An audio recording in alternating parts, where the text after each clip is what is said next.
Bonjour, bonjour, bonjour, bonjour. Bienvenue sur la chaîne de la Therma. Je suis la Therma, une passionnée de cosmétiques et de beauté et surtout une passionnée de skincare.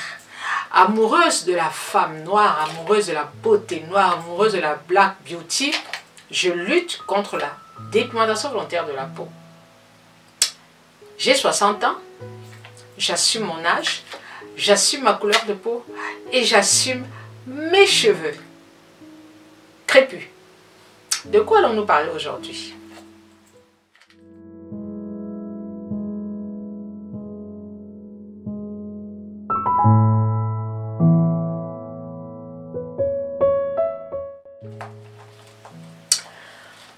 Alors, aujourd'hui nous allons parler de ménopause.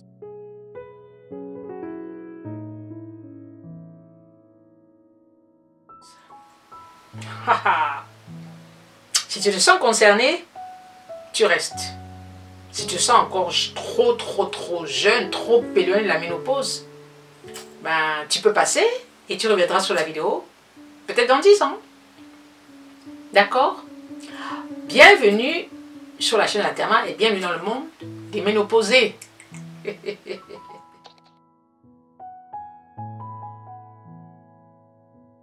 Je vais essayer d'être courte et pratique et succincte. C'est pas évident parce que j'ai tendance à faire des vidéos de 10 minutes, de 15 minutes. Et là, j'ai décidé de faire une vidéo, allez, 15 minutes. Parler de la ménopause. Qu'est-ce que c'est que la ménopause? À quel âge est-on ménopausé? Quels sont les effets, entre guillemets, secondaires que peut entraîner la ménopause? Comment on se sent quand on est ménopausé? Je vais vous donner mon point de vue et surtout mon vécu. Je crois que c'est plus intéressant de vous donner mon vécu que de vous lire ce qui est écrit dans les documentations, parce qu'en fait ce qui est écrit dans les documentations n'est que le reflet du vécu des femmes ménopausées. Qu'est-ce que c'est que la ménopause dans la vie d'une femme?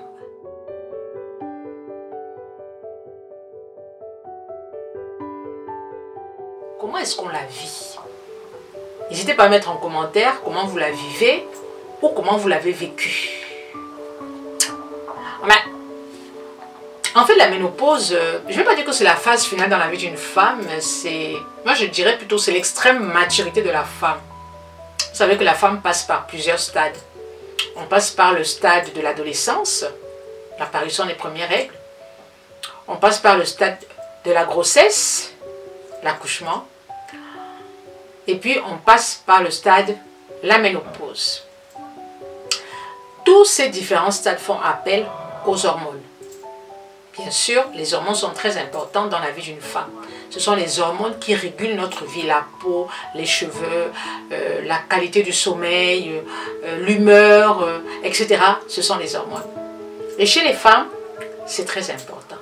Les hormones sont vraiment aussi régulées par les ovaires, c'est-à-dire l'appareil génital de la femme. À l'approche de la ménopause, on a des signes. Il faut savoir que la ménopause apparaît en fait à quel âge? Parce que c'est déjà important de savoir à quel âge apparaît la ménopause. Je vais vous dire à quel âge j'ai eu la ménopause.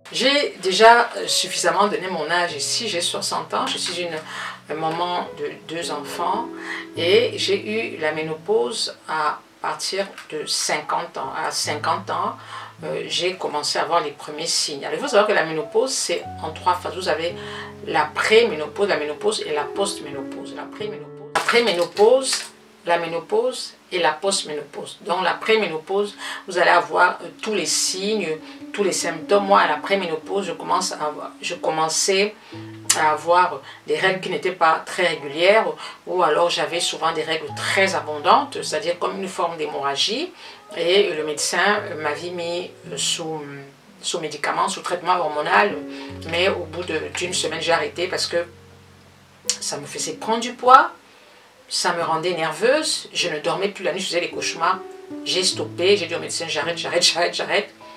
Et le problème qui se posait, c'est que je pouvais rester une semaine sans avoir mes règles et puis tout d'un coup, pouf, les règles apparaissent. Et c'était ça le danger. Il disait que le fait que les règles n'apparaissent pas ou apparaissent brutalement et avec un flux continu pouvait entraîner chez moi une anémie, donc ça pouvait être dangereux. C'est pour ça qu'il voulait me mettre sur hormones pour réguler un peu le cycle menstruel. Mais ça, au bout de quelques jours, j'ai arrêté parce que c'était plus vivable. Je commençais à prendre du poids, je commençais à avoir de l'insomnie, des troubles nerveux, etc. J'ai arrêté. Donc ma ménopause, ma préménopause était un petit peu compliquée parce que bien sûr j'avais une irrégularité au niveau de mon cycle et j'avais beaucoup de bouffées de chaleur. Alors là j'ai eu des bouffées de chaleur, franchement j'en ai eu. J'avais des phases avec bouffées de chaleur et j'avais des phases sans bouffées de chaleur. Mais déjà c'est quoi la ménopause? En fait la ménopause c'est l'arrêt total de l'ovulation. Plus de règles, plus d'ovulation, on ne peut plus tomber enceinte. Donc, la femme ne peut plus enfanter, comme on dit. C'est pour ça que moi je dis c'est un peu la phase finale dans la vie d'une femme. Et ça s'accompagne, bien entendu, de nervosité. Et puis c'est dû aussi à une baisse drastique du taux hormonal dans le sang. D'accord? Et à la ménopause, la femme est très nerveuse. On a des problèmes d'irritabilité, on a de l'insomnie, on a des bouffées de chaleur. Alors les bouffées de chaleur, j'en ai souffert. Les bouffées de chaleur, j'en ai souffert et je me suis mis sous traitement. En fait, je n'ai pas pris des médicaments, mais j'ai pris des compléments alimentaires que je vous mets là. Et ce sont ces compléments alimentaires qui m'ont énormément aidé. Je ne voulais pas prendre de traitement dans la mesure où les traitements, c'était des œstrogènes. On vous donnait des œstrogènes justement pour pallier au manque d'œstrogènes et pour justement lutter contre tous ces trucs. Mais je ne voulais pas. Parce que le problème des œstrogènes, quand on pense œstrogènes, on pense cancer du sein. Donc je ne voulais pas, non seulement je ne voulais pas des œstrogènes par les médicaments, je ne voulais pas prendre des compléments alimentaires qui contiennent du soja. D'accord? Parce que le soja, ce sont des phytoestrogènes, ce sont des œstrogènes végétaux. Ouais, des œstrogènes végétaux. Et je ne voulais pas prendre des œstrogènes végétaux, je voulais plutôt prendre autre chose. Donc j'ai pris ce produit qui m'a énormément aidé, énormément soulagé. J'avais aussi compris une chose, c'est que les bouffées de chaleur, les miennes ont disparu avec le sport. Étant donné que je faisais du sport, je fais toujours du sport, les bouffées de chaleur ont été vraiment estompées. À chaque fois que je faisais mes séances de sport, je n'avais plus de bouffées de chaleur. Et là, je n'en ai plus. Mais j'en ai quand même souffert à l'approche de la ménopause. Disons, ça pouvait durer 3 jours, ça disparaît. Mais ça ne m'empêchait pas de dormir. C'était plutôt dans la journée où j'avais le chaud et le froid. Le style, oh, vous avez trop chaud, vous enlevez le vêtement. Après, vous avez froid, vous remettez le vêtement, etc. Bon, mais sinon, je n'avais pas... J'étais pas spécialement nerveuse. Je transpirais pas spécialement. Non. Ce qui m'a embêté, c'était surtout les bouffées de chaleur. Est-ce qu'on peut bien vivre avec la ménopause?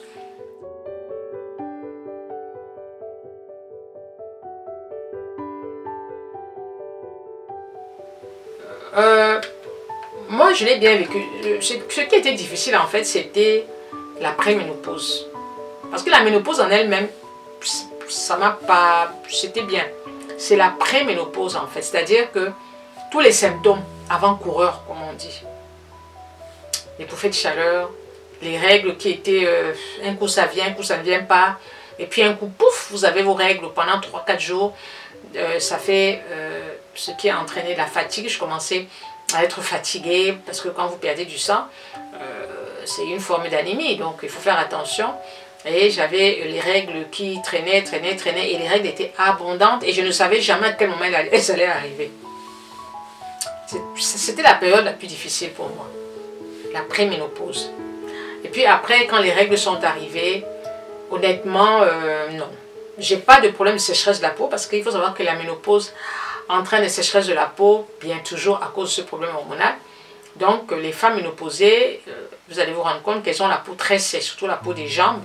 Et souvent, le visage est très sec. Tout simplement parce que ce sont des femmes aussi qui ne se sont pas hydratées la peau pendant leur jeunesse. Donc moi, je n'ai pas ce problème de sécheresse de la peau parce que j'ai toujours mis de la crème sur moi, des huiles végétales. Au niveau des cheveux, bon, au niveau des cheveux,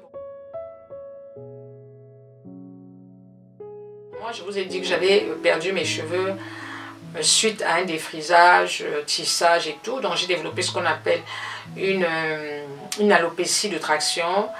Et avec l'âge et la ménopause, mes cheveux ne poussent plus. Donc vous voyez, mes cheveux ils sont courts. J'en prends énormément soin pour ne pas être chauve. Mais je n'ai plus les cheveux que j'avais avant. Voilà. Donc, il y a des femmes qui ont de la chance, en vieillissant, elles gardent leur touffe de cheveux. Mais moi, avec toute la force que j'ai mise sur les cheveux, avec, je les ai vraiment abîmés, et du coup ils refusent de pousser. Ils poussent mais lentement, lentement. J'ai cette taille là depuis, bon il est vrai que j'ai aussi coupé, mais ils poussent lentement. Au niveau de la peau, je vais expliquer d'antan, on a une peau sèche, automatiquement on a une peau sèche. D'accord, on a une peau sèche, on a une peau qui ne régénère pas rapidement. C'est pour ça que les femmes ménopausées qui font le ginseng, je ne sais pas comment elles vont arriver à s'en sortir parce que la peau ne se régénère pas. Donc si vous avez une peau abîmée, elle est capable de rester abîmée pendant très longtemps. Donc la peau, il faut l'hydrater énormément. Il faut beaucoup, beaucoup, beaucoup hydrater votre peau. D'accord. Alors, au niveau de la libido,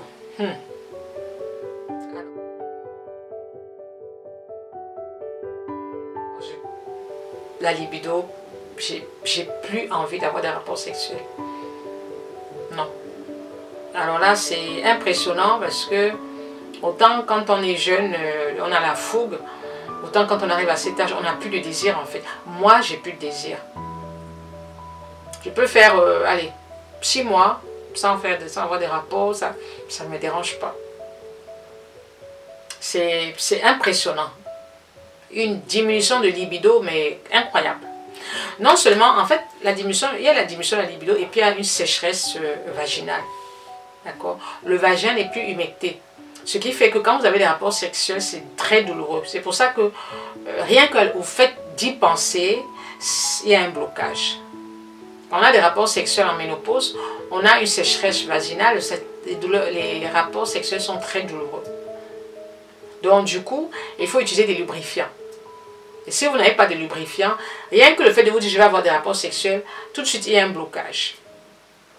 Donc il y a la libido, perte de libido, et la sécheresse vaginale. Bon, la sécheresse vaginale, on peut utiliser des lubrifiants, ça se vend, je vous en mets un là, ça se vend en parapharmacie ou en pharmacie. Et ben, la libido,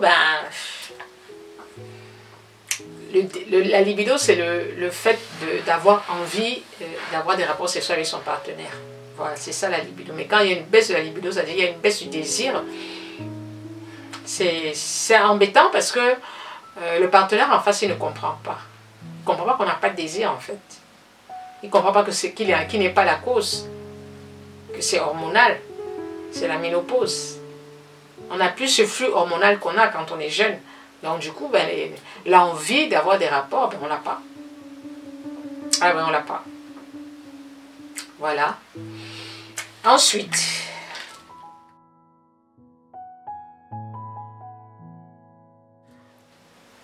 la fragilité osseuse. Effectivement, quand on arrive à la ménopause, on a ce qu'on appelle une décalcification osseuse, c'est-à-dire que les os sont fragiles, baisse de calcium. C'est pour ça qu'on demande aux femmes de faire très attention, même quand vous descendez les escaliers, si vous montez sur une échelle, parce que si vous brisez une jambe, ou si vous brisez une hanche ou une épaule, ça va être très compliqué, les os vont se solidifier difficilement parce qu'ils sont déjà très déminéralisés. Donc il faut faire très attention. Moi, durant toute ma jeunesse, j'ai pris beaucoup de laitage. Du lait, je prends du fromage, justement, et je l'ai fait toute ma jeunesse. Donc, j'ai entretenu ça toute ma vie. C'est très important. Parce que je sais qu'il y a des femmes qui ne prennent pas de lait, qui ne boivent pas de lait, qui ne prennent pas de fromage, qui ne prennent rien. Et quand elles arrivent à 40-45 ans, elles commencent à avoir des rhumatismes, elles commencent à avoir des fractures, peuvent avoir des fractures, une déminéralisation osseuse, tout simplement parce que elles n'ont pas nourri les os suffisamment. D'accord? Donc c'est très important. Donc pendant la ménopause, n'empêche, il faut être vigilant. Faites attention quand vous descendez les escaliers. Faites attention même quand vous faites du sport. Il ne faut pas faire des sports brutaux. Il faut éviter de monter sur les échelles. Parce que sinon vous pouvez tomber et vous briser une jambe, vous briser un bras. Et après, c'est compliqué. Voilà, je pense que j'ai tout dit. Honnêtement, moi je vis bien avec ma ménopause. Je n'ai pas de soucis particuliers. Je n'ai pas de rhumatisme en tant que tel, c'est-à-dire que je n'ai pas spécialement mal au genou. De temps en temps, j'ai un petit peu mal au genou, mais je prends aussi beaucoup de collagène et compléments alimentaires. Je vous mets les différents compléments alimentaires que je prends. Je prends du collagène, souvent je prends aussi du magnésium marin, du collagène marin, voilà, des vitamines, certaines vitamines. Je fais du sport, je bois beaucoup d'eau. Vraiment, et puis j'essaie d'entretenir mon moral. Il faut avoir un bon mindset, hein. C'est très important quand on arrive à nos âges d'avoir un très bon état d'esprit. Je vais vous dire pourquoi.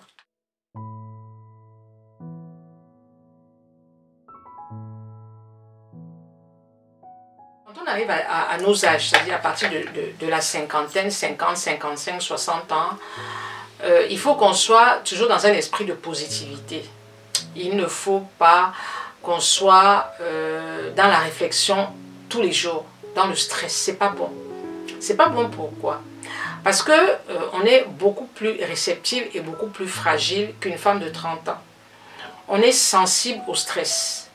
Vous allez voir une femme de 60 ans qui est stressée, elle peut facilement sombrer dans la dépression. Elle va commencer à perdre ses cheveux, elle va se sentir mal, elle va faire des cauchemars et tout. Elle n'aura pas la force de lutter, elle n'aura pas la force de bagarrer. Contrairement à une femme de 30 ans qui a encore toute l'énergie. La chose que moi je me suis refusée, c'est de stresser. Non, je suis no stress. Pourquoi? Parce que quand vous stressez, vous pouvez développer ce qu'on appelle des maladies psychosomatiques, d'accord? Qui peuvent générer même un cancer. Le cancer, c'est une multiplication anarchique des cellules. Ce sont les cellules qui se multiplient anarchiquement, on n'arrive plus à les contrôler. Et le stress peut être source de cancer, notamment le cancer du sein. Donc, toutes ces femmes qui arrivent déjà à l'âge de 50 ans, elles doivent éviter de toujours en train de réfléchir, dans la réflexion, de s'énerver, d'avoir un stress permanent. Je dis ça pourquoi? Je dis ça parce que je vois par exemple sur les réseaux sociaux, et ça c'est dommage parce que je pense qu'elles risquent de le payer plus tard, certaines jeunes femmes qui sont dans les clashs du matin au soir. Vous avez une qui se lève et qui dit oui, l'autre a dit ça de moi, je vais lui répondre. Et parfois ce sont des femmes, pas des femmes de 30 ans, vous avez des femmes déjà qui ont 45, qui ont déjà la cinquantaine, qui ne doivent plus vivre dans un monde de stress. Alors vous savez, quand on vous clash, vous réveillez le matin, vous dites ah, qu'est-ce qu'elle a dit sur moi? Vous allez ouvrir votre internet, vous allez voir qu'elle vous a insulté, qu'elle a dit des méchancetés sur vous, et vous allez chercher à répondre. Vous allez passer toute la journée à réfléchir. Vous allez mettre votre cerveau au travail, ce qui est très dangereux. Parce que ce sont des réflexions négatives. Vous allez générer ce qu'on appelle un stress au niveau de votre cerveau. D'accord? Donc, vous allez générer des ondes négatives. Et ce sera d'une manière quotidienne. C'est-à-dire que tous les jours, ce sera la même chose, puisque tous les jours, vous allez avoir envie de répondre à cette personne. Donc, vous allez tous les jours générer ce stress. Et à la longue, ça peut durer 2 ans, hein. Ça peut durer 3 ans. Vous allez commencer à développer des maladies psychosomatiques. Vous ne dormez pas, vous êtes stressé, vous êtes énervé, vous avez peur, qu'est-ce que la personne a dit sur moi, pourquoi elle a dit ci, vous allez commencer à trop réfléchir et vous pouvez développer un cancer du sein. Et ça, beaucoup de femmes ne le savent pas. Donc, quand moi je vois toutes ces femmes sur les réseaux sociaux en train de se perdre dans les clashs, je me dis, peut-être d'ici 5 ans, parmi elles, il y en aura quelques-unes qui risquent de développer un cancer du sein, qui peuvent développer un cancer du cerveau, à force de toujours être dans la réflexion. Quand on arrive à un certain âge, il faut être cool, il faut être serein. Moi, j'ai une phrase que j'aime beaucoup, la sérénité m'habite. La sérénité m'habite. Donc, je disais que quand je vois toutes ces femmes se clasher, je me dis quand elles vont arriver à la soixantaine, et même pas, hein, même ça peut être 2, 3, 4 ans, elles peuvent développer des maladies psychosomatiques. Et là, ça va être compliqué. Ça va être compliqué. Il faut arriver à être serein, à rester positive. Moi, je suis sur les réseaux sociaux, ça fait très longtemps. Et il y a des moments où je me fais insulter. Hein. C'est pas parce que j'ai 60 ans que les gens ne m'insultent pas. Mais je ne réponds pas. D'accord? Si quelqu'un m'insulte, je ne réponds pas. Moi, j'ai déjà été copieusement insultée sur les réseaux sociaux. Je n'ai jamais répondu. Et je suis tranquille. Parce qu'il faut savoir que plus vous répondez, plus l'autre personne en face va écrire, va aussi vous répondre. Et ça va être un cercle sans fin. Et c'est pas bon. C'est pas bon pour le moral, c'est pas bon pour la santé. Vous savez, l'organisme, c'est quelque chose de fragile. Hein. C'est nous qui entretenons notre organisme. Hein. Donc, il faut rester positif. Donc, voilà ce que je voulais dire par rapport à la ménopause. Mais ce qui m'a plu dans la ménopause, c'est que j'ai plus mes règles. Je n'aimais plus les garnitures ou les tampax. C'était ça. Je n'ai plus les douleurs parce que j'ai souffert de douleurs pendant les règles. J'ai souffert de douleurs pendant les règles. Oh! J'ai souffert, c'était ma maladie. À un moment, je me suis demandé si j'ai même pas l'endométriose. Mais je me disais que c'est normal. J'ai souffert. Toute la période où j'avais mes règles, dès que mes règles arrivaient, peut-être 3 jours avant, ou 2 jours avant, je commençais à avoir mal au bas-ventre. Il y avait les règles, il y avait l'ovulation. La ponte ovulatoire, ouh là là, j'avais des douleurs dans le bas-ventre. J'ai beaucoup souffert. Hein. J'ai beaucoup souffert. Mais, et aussi, on a découvert que j'avais beaucoup de fibromes. J'avais beaucoup de fibromes quand j'étais jeune. Vous savez, les Africains, les femmes noires ont beaucoup de fibromes. Et moi, j'ai toujours soupçonné les défrisants. Parce que les produits du défrisage sont des perturbateurs endocriniens. Et beaucoup de femmes africaines ont des fibromes. Et je me suis demandé si ce n'est pas les produits du défrisage qui sont à l'origine justement de l'apparition de ces fibromes. On n'explique pas, ça ne s'explique pas. Mais beaucoup de femmes noires ont des fibromes. Et moi, c'est moi qui ai pensé à ça. Je me suis dit, peut-être que ce sont les produits du défrisage à cause des perturbateurs endocriniens qu'il y a dans ces produits-là. Voilà. Sinon, la ménopause, ça va. Je me sens belle. Je prends soin de moi parce que c'est important. Déjà, quand on est jeune, on doit prendre soin de soi. Mais quand on arrive à nos âges, il faut redoubler d'efforts. Parce qu'on n'a plus la peau de 20 ans, on n'a plus le faciès de 20 ans, on n'a plus la ligne de 20 ans. Donc, il faut vraiment redoubler d'efforts. Voilà. Voilà. Alors, j'espère que cette vidéo t'a plu. J'ai fait cette vidéo à la demande justement de mes sisters qui m'ont dit « Ah, la Therma, parle-nous un petit peu de la ménopause, comment bien vivre avec sa ménopause. » Voilà, je vous ai dit un petit peu comment moi je vis avec ma ménopause. Moi, je suis une femme ménopausée depuis l'âge de 50 ans. Et c'est vrai qu'on dit aussi que quand ta maman est ménopausée, si ta maman est ménopausée à 50 ans, toi aussi tu seras ménopausée à 50 ans. Donc, regardez à quel âge votre maman est ménopausée. Et je pense que c'est souvent le même âge durant lequel les filles aussi sont ménopausées. Une maman ménopausée à 50 ans, en général, sa fille a plus de chances d'être ménopausée à 50 ans. Alors, il y a ce qu'on appelle aussi des ménopauses précoces, c'est-à-dire à 40 ans, ou des ménopauses tardives à 60 ans. Mais je pense que la ménopause, c'est le summum dans la vie d'une femme, c'est-à-dire c'est la maturité plus dans la vie d'une femme. C'est pour ça que je dis toujours qu'il faut prendre la vie avec beaucoup de recul. Il faut prendre la vie avec beaucoup de recul. Et il faut rire de tout. Il faut rire de tout. Voilà. En tout cas, moi, je la vis bien. J'ai pas de problème de santé. Non, bon. À part les petits bobos du quotidien.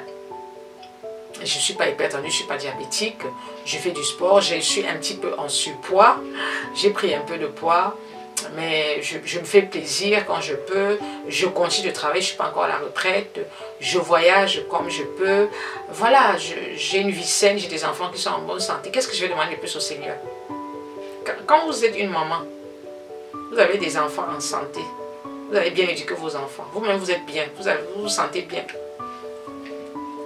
Qu'est-ce que vous pouvez demander au Seigneur? Juste que ça continue, non? Prenez soin de vous. N'hésitez pas à me laisser en commentaire vos impressions. Alors, pour celles qui ne sont pas encore ménopausées, ben, vous avez le temps. Et pour celles qui le sont déjà, ou qui sont en préménopause, n'hésitez pas à me laisser vos avis en commentaire. Et aussi, likez. Ciao, ciao!